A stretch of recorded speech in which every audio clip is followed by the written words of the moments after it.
Allora, cosa ne pensa lei che rappresenta di fatto il presidente della consulta dei piccoli comuni, di quanto ha detto il Sì, beh, sindaco Piva, sì, pure il capisco, nostro ma telespettatore? non è che io sia contrario a questa prospettiva. Cioè di unificazione, Unendo i comuni si ha più forza inevitabilmente, quindi si può accedere in termini di praticità, chiamiamo, ai finanziamenti che possono essere europei o quant'altro. Però io vorrei fare un attimo attenzione, non mettiamo assieme tutte le problematiche in una stessa pentola. Io sono bellunese e la montagna presenta diversi tipi di situazioni. C'è il comune in cima, c'è il comune in valle, c'è il comune spostato. Metterli insieme con una gestione uniforme per quanto riguarda strade, istruzione, eccetera, è molto problematico. Bisognerebbe essere lì per vedere. Quindi io ho partecipato a diverse e numerose riunioni con i sindaci locali. Sono preoccupati perché fanno difficoltà a mettersi insieme, quindi vuoi per identità, vuoi per campanile, vuoi anche per... Però non lo so, riscontrano le difficoltà oggettive poi di gestione di cui diceva... Beh, ma intanto c'è un discorso di unione delle funzioni, quindi mi sembra di ricordare che entro quest'anno ci deve essere uno step a luglio, Sì. e dentro quest'anno i comuni al di sotto di un tot numero di abitanti si dovranno mettere assieme con le funzioni, quindi dovranno mettere assieme il settore urbanistica, il settore sicurezza, il settore quant'altro.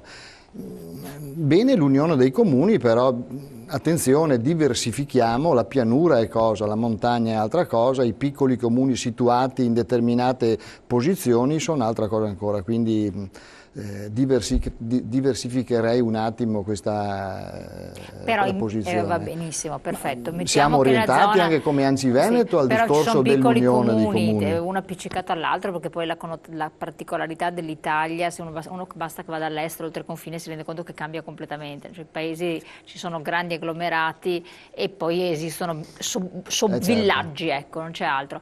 Da noi c'è un comune vicino all'altro. In pianura, dove c'è una similitudine di situazioni, eccetera. È fattibile questa unione, anche se comunque perdi il campanile, a questo punto pure la gira lei. Ma noi stiamo spingendo verso questa risoluzione. Volevo solamente dire che il discorso montagna veneta, parlo di montagna veneta, però c'è anche montagna lombarda, piemontese. C'è qualche difficoltà? C'è difficoltà perché ci sono diversi aspetti, insomma, da verificare. Lei come la vede? Beh, personalmente ho condiviso proprio con i sindaci dei comuni vicini un'unione molto spinta, nel senso che dal 1° di gennaio 2014 noi abbiamo trasferito dipendenti e funzioni all'Unione dei Comuni. Siamo in 4 comuni. Esatto, spiegami, voi siete in provincia di Vicenza, Sì. Orgiano, Poiana Maggiore, Asigliano Veneto e Sossano. sono 4, che sono abbastanza vicini poi peraltro uno all'altro. Tutti confinanti. Cosa Noi avete fatto? Veniamo da un'esperienza del 2008, avevamo iniziato un'unione con alcuni servizi e dal gennaio di quest'anno abbiamo deciso proprio in vista della normativa regionale, che peraltro traccia già un disegno di riordino territoriale e nazionale, di fare il salto, e quindi l'unione che abbiamo, non dico che è una fusione, ma quasi, nel senso che tutte le funzioni sono gestite dall'Unione dei Comuni. I dipendenti sono diventati dipendenti dell'Unione dei Comuni, ci sono i responsabili unici e attività residuali rimasti comuni. Non è semplice, nel senso che da un punto di vista amministrativo e da un punto di vista tecnico, cioè gestionale, chiaramente stiamo ancora lavorando ed è un percorso, però insomma, devo dire che siamo abbastanza soddisfatti dei primi risultati che stanno venendo, perché c'è la possibilità di specializzare personale, di condividere personale e anche di condividere le politiche territoriali, visto che siamo tutti vicini. Questo senza far perdere l'autonomia al comune, che rimane per le sue peculiarità e identità.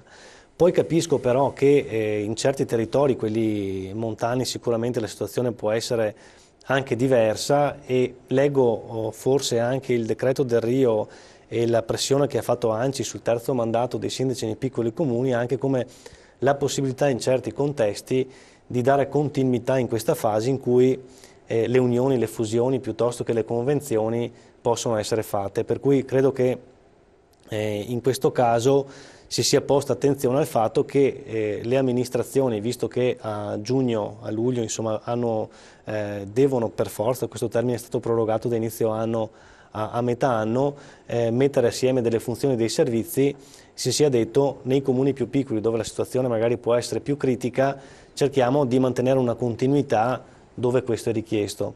Dall'altra parte lo leggo anche come cercare di arginare quel problema di sindaci che non si candidano, nel senso che è difficile trovare persone che in questa situazione di cambiamento più che di crisi si mettano a disposizione per fare i sindaci, e si è detto cerchiamo di dare continuità magari dove non ci sarà un candidato, magari a chi c'è, e si prende la briga di gestire il comune. Quindi ecco, la vedo un po' più positivamente. Dei colleghi che ho sentito, pochi si ricandidano per il terzo mandato nonostante ne abbiano la possibilità, e per il resto credo comunque che sia ineludibile il fatto che il percorso sia tracciato, cioè dobbiamo metterci assieme per creare massa critica, per cercare di rapportarci con i livelli di governo regionale ma anche statale in maniera differente. Un piccolo comune difficilmente può dialogare con il capoluogo, con la regione. Questo spero però non sia il pretesto perché anche per dare ulteriori incombenze ai sindaci. Infatti. Ecco, un po' le province io le vedo così, nel senso che un'assemblea di sindaci che vengono eletti poi in un consiglio di sindaci, eleggono un presidente della provincia che deve essere un sindaco, un po' come la conferenza delle ULSS. La vedo un'incombenza importante e forte per il sindaco che farà il presidente e per i suoi collaboratori, e questo secondo me rischia di appesantire proprio anche i livelli di governo. Probabilmente forse, non dico fosse stato meglio o mantenerle le province e dargli quel ruolo di coordinamento per i grandi progetti e per raggiungere la massa critica, o fosse stato meglio eliminarle completamente e dire i dipendenti ragioniamo della provincia se confluiscono nelle unioni o nelle fusioni o nelle convenzioni o nella regione, però... e avevo dei livelli territoriali diversi, perché qui rischiamo di avere un livello intermedio che assorbe risorse anche umane e forse i risultati saranno difficili da raggiungere. C'è un messaggio che diceva che il rischio però di grandi comuni è quello poi di uno spreco maggiore di risorse, come è avvenuto poi per altri enti accorpatori. Allora, no, su questo c'è un'indagine di ANCI nazionale che dice chiaramente una cosa, che rispetto all'efficienza e all'efficacia delle risorse, questa si raggiunge in maniera massima nei comuni che vanno da 20.000 a 50.000 abitanti. Lì c'è l'efficienza massima tra le risorse che vengono utilizzate per erogare servizi e l'efficienza di questi servizi. Scusi, Este quanti abitanti ha? Noi abbiamo 17.000 abitanti, stiamo portando avanti un progetto di fusione con il comune vicino di Ospedaletto Uganeo e arriveremo a 23.000 abitanti. E quindi diremo che siamo in questo range, perché poi invece i comuni troppo piccoli e i comuni troppo grandi, e questo è vero, hanno disefficienze che sono, diciamo, corrispondenti, corrispettive.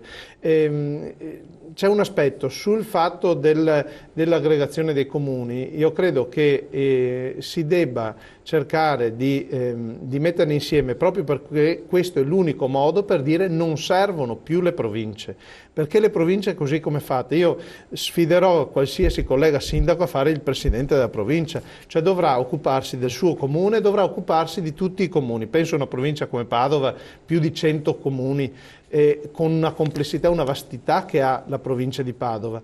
Ora, questo ovviamente dovrà farlo a indennità zero, ma questo è, ormai siamo abituati come sindaci a non avere indennità, ma come avrà il tempo, la capacità e la disponibilità sufficiente per mettere insieme le sue competenze di amministratore di un territorio, di un comune e di una provincia così vasta.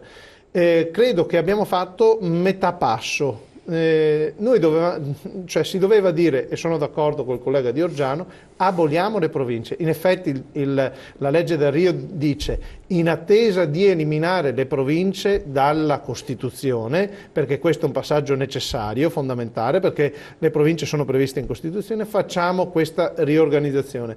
Il mio auspicio è che si arrivi a toglierle completamente di mezzo le province. Quelle che sono in scadenza non vanno ad elezioni, quindi è un dato di Nessuna fatto. delle province che è in scadenza Esatto. va ad elezioni, perché questa legge che è stata approvata, è già legge, è stata approvata all'inizio di aprile, consente di riorganizzare le province secondo, diciamo, un ente di secondo livello. Però a mio modo di vedere, se vogliamo risparmiare veramente, le province vanno tolte di mezzo, perché noi parliamo sempre di risorse degli enti locali, dobbiamo parlare anche di risorse dello Stato.